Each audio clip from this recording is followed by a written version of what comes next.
کوئی بات نہیں، آپ نے محبت میں کیا نا. یہ سنیں مسئلہ ہے، مسئلہ غور سے سنیں.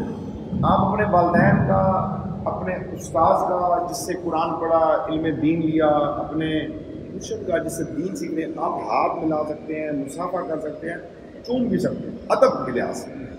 جو عبادت خدا کے لیے ہے، جو اللہ کے لیے ہے، وہ انسان کے لیے نہیں ہو سکتی. رکوع کی حد تک جھک جانا، یہ میں آپ کو کہہ رہا ہوں یہ حرام ہے. پتہ نہیں نا، یہ جو بزرگ سمجھتے ہیں یہ گھٹنوں کو ہاتھ لگوا دیا، قیامت کو کیا جواب دیں گے؟ گھٹنوں تک جانا اللہ کے لیے ہے. برکعوا مع الراکعین، رکوع کرنے والوں کے ساتھ رکوع کرو.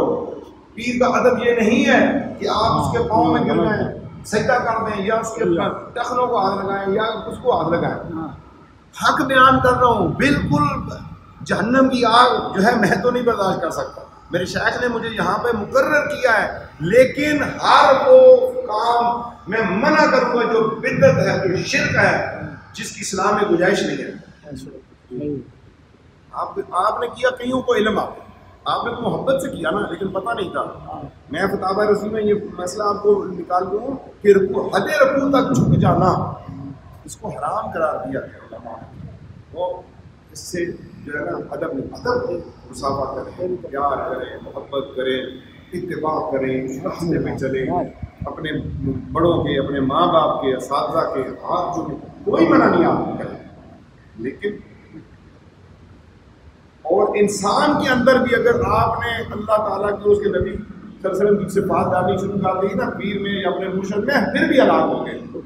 مرشد کو ہادی سمجھے، رہنما سمجھے، خیر خواہ سمجھے اپنا، اس سے آگے نہیں.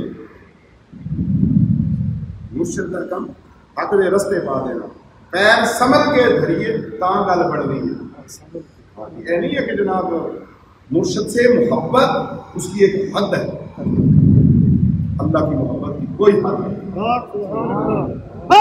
اللہ کے بعد جو سب سے افضل ترین ذات ہے، بعد از خدا بزرگ کوئی.